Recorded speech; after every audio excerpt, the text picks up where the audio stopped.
Bom dia, galerinha! Estão preparados para mais uma aula? Beleza. Olha, essa semana a gente vai se preparar para que a gente consiga atribuir uma nota para todos esses trabalhos que a gente vem realizando até então.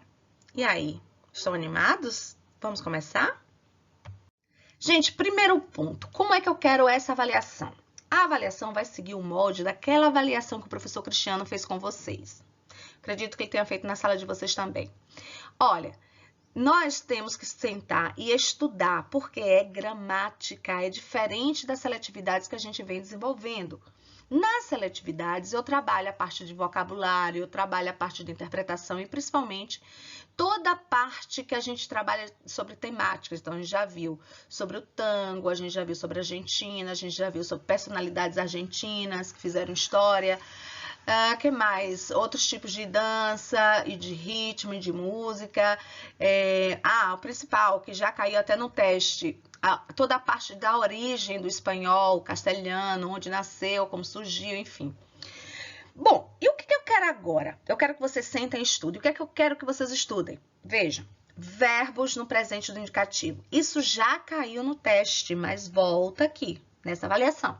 Por quê? Porque ele é a base da língua, então a gente nunca vai deixar de estudar isso aqui. Quais são esses verbos em especial? Eu quero o verbo ser, estar. O que eu quero que vocês lembrem do verbo ser, estar? Que o verbo ser não pode ser utilizado para dar ideia de localização, como acontece em português. Em português você diz assim, onde é a sua casa? E você responde, minha casa é ali. Eu estou usando o verbo ser para dizer onde é o lugar, tal coisa. Isso não pode acontecer em espanhol. Se você quer saber localização, você tem que usar o verbo estar. Então, você tem que dizer assim, ¿dónde está tu casa? Mi casa está allí. Então, você usa o verbo estar para a localização e não pode usar o verbo ser para a localização. Fora isso, o resto é igual ao português. Até a conjugação é parecida, tá bom? O verbo tener e ai. O que é que eu quero que vocês prestem atenção nisso? Que o verbo tener é um verbo pessoal, isso significa o quê? Que ele precisa ter um sujeito. Eu tenho, tu tienes, ele tiene, nosotros tenemos, vosotros tenéis, ellos tienen. Então, veja que tem um sujeito, eu, tu, ele, é o sujeito. E no verbo ai, não pode, porque ele é impessoal, ele não tem sujeito. Então, você não pode dizer eu ai, tu ai, ele ai, esta casa ai. Não. Você pode dizer en esta casa hay, mas não pode dizer esta casa hay. En la ciudad hay, mas não pode dizer esta ciudad hay. En la escuela hay, mas não pode dizer la escuela hay. Você pode dizer la escuela tiene, la ciudad tiene, mi casa tiene. Valeu? Os verbos que sofrem de tongação. Quem lembra? Sim, exato. São os verbos que tem o E no radical, o O no radical, e aí a gente pega esse E e troca por um ditongo. Lembrando que existem duas pessoas que não vão sofrer de tongação. Quais são? Nosotros e vosotros. Todas as outras sofrem de tongação. Por exemplo, o verbo entender tem um E no radical. Eu vou pegar esse E do radical e trocar por um ditongo. Como é que vai ficar? Que yo entiendo. Valeu? Os verbos terminados com o IR. O que é que acontece com esses verbos? Os verbos terminados com o IR, ele ganha um Y. Quem se lembra o que significa Y? Y, exatamente. Então, você fala assim, verbo contribuir, por exemplo. Eu contribuyo, tu contribues, ele contribuje. O que aconteceu? Eu escrevo com I? Eu escrevo com Y, contribu, Y, E, G. Esse G é escrito com Y e não com o I. Os numerais é muita coisa, né? Então, eu não vou dar a mesma aula que eu dei na semana passada aqui. Então, o que vocês vão fazer? Vocês, se não tiverem, assim, lembrando do assunto, se sentirem seguros, veja, eu sei tudo. Eu sou obrigada a fazer isso? Não. Somente para os alunos que têm dúvida. O que ele vai fazer? Vai procurar aquela videoaula da semana, não foi semana passada não, semana retrasada, exato, na semana retrasada, e vai assim, gente, precisa assistir a videoaula toda? Não, vai na parte que você está em dúvida e repete uma vez, repete duas vezes, repete 3 vezes até aprender. Porque tem gente que aprende muito mais ouvindo, vendo do que lendo. Então, se você é uma dessas pessoas, eu sugiro que vocês voltem lá no vídeo e que vocês repitam somente a parte, não a aula toda. Até vão dizer, ah, professora, a aula é enorme. E é. Porém, vocês só vão repetir a parte que vocês não sabem, tá bom? Os pronomes. Bom, se a gente está trabalhando com verbo, é necessário trabalhar também com pronome. Porque não tem como você conjugar o verbo sem usar os pronomes. Então, você tem que dizer yo como, yo hablo, yo tengo. Esse yo é o pronome. Quais são os pronomes que vocês têm que estudar? Yo, tu, él, ella, usted, nosotros, vosotros, ellos, ellas e ustedes. O que eu quero que vocês saibam disso? Preste atenção que isso cai muito nas provas, que o tu tem acento, esse tu com a ideia de tu tem acento. Por quê? O tu sem acento é um pronome, significa teu. Preste atenção que o ele com acento significa ele e o ele sem acento é o artigo o, que já caiu no nosso teste, né?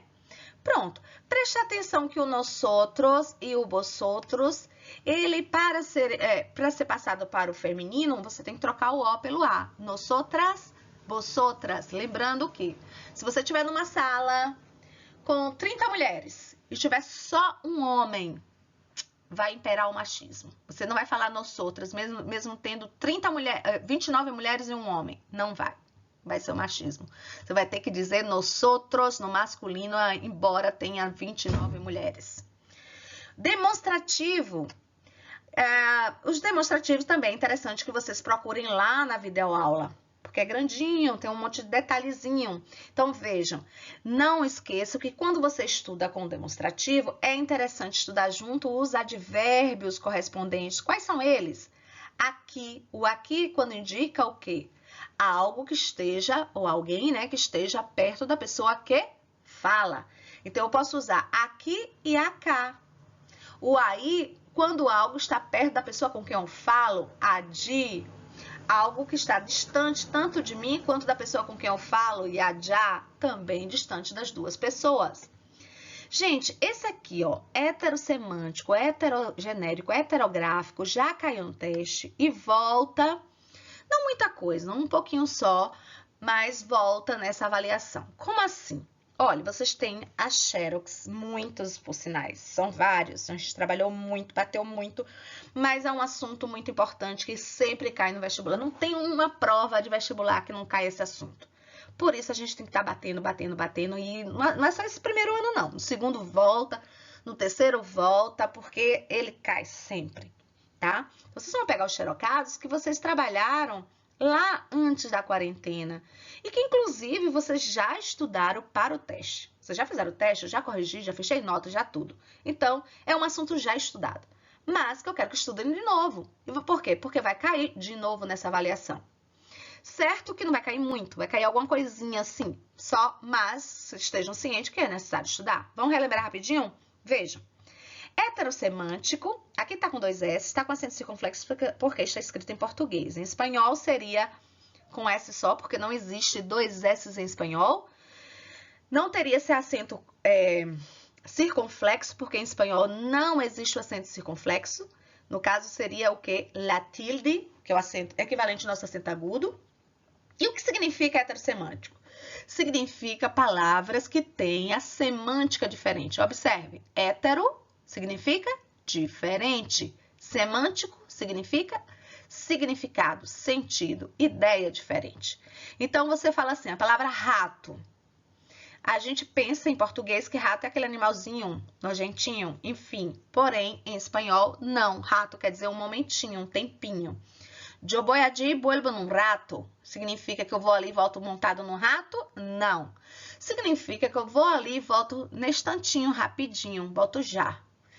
E os heterogenéricos, gente, vejam, hétero significa diferente, genérico vem da palavra gênero. Quais são os gêneros? Masculino e feminino. Portanto, são palavras que têm um gênero diferente em relação ao português, ao espanhol ou vice-versa. Como assim?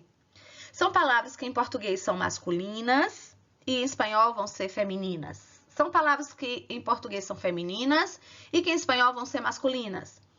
Beleza? São todas as palavras que acontecem isso? Não.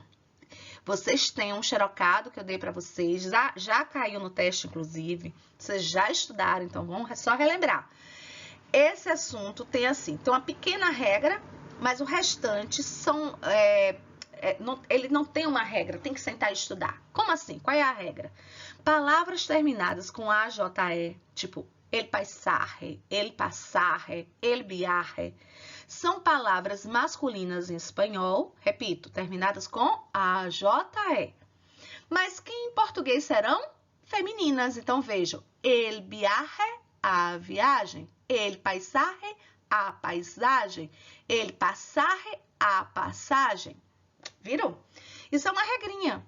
Tem uma outra, que são as palavras terminadas com umbre. A gente vai dizer la costumbre, la legumbre, la cumbre, que significa, essas palavras são femininas em espanhol, porém serão masculinas em português. Tipo, la costumbre, feminina em espanhol.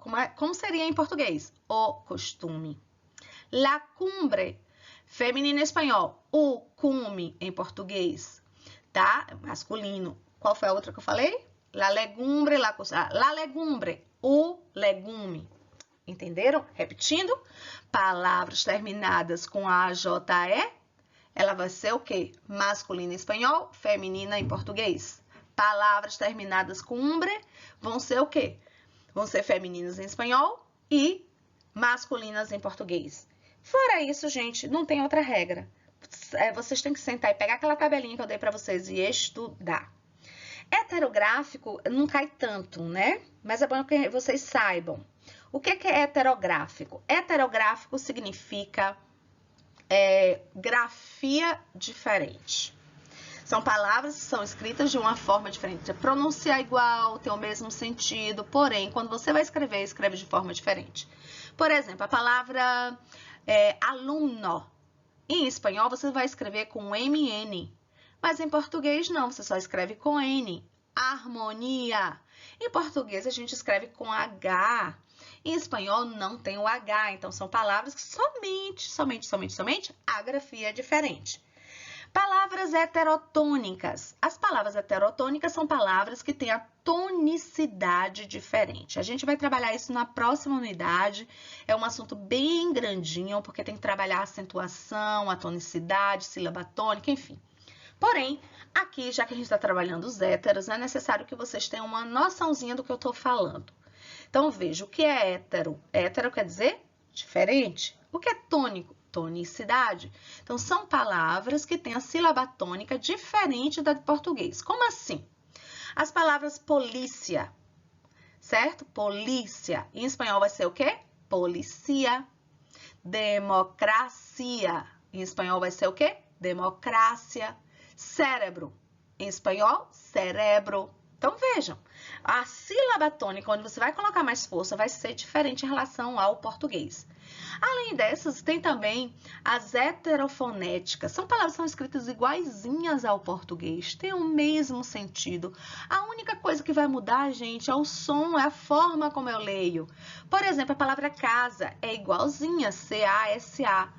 Mas eu falo casa, esse S em português ganha um som de Z, mas em espanhol, como não existe o som de Z, você vai ter que falar caça, um som de S, tá bom? Jorge, você escreve do mesmo jeito, tá? Mas isso significa o nome de uma pessoa, né? O nome próprio, enfim. Porém, quando você vai falar como Jorge. E já terminando, repito, é interessante que vocês busquem as videoaulas daquele assunto que vocês tiverem dúvida, tá? E aí, gente, repete até aprender. De qualquer forma, se vocês tiverem alguma dúvida, pode entrar em contato com a professora. Estou à disposição, estou aqui, sabe, para orientar vocês. Pode pedir minha ajuda que eu estou à disposição. Niños, mira que Mafalda disse sobre os estudos. Ella ha dicho, sí a la democracia, sí a la justicia, sí a la libertad, pero lo principal es sí a los estudios, sí al rendimiento estudiantil. Quem disse isso? Mafalda, essa menininha aí do canto, ó, da tela, ela é uma personagem criada por Quino. Então, essa menininha, ela diz que o principal na nossa vida para a gente ser alguém, o que é? Estudar. Por isso, essa semana é uma semana especial. É a semana que vocês precisam se dedicar mais ao estudo. Sentar, pegar o livro, o caderno e todo o material que vocês tiverem em mãos e estudar. Olhe, eu confio em vocês. Semana que vem eu quero assim só notas ótimas. Eu sei o potencial que vocês têm e eu tô esperando isso de cada um de vocês, tá? Eu quero encher meu peito assim de orgulho e dizer, esse é o meu aluno, como eu estou feliz e satisfeita com ele, tá bom? Então, graças por la atención y hasta pronto.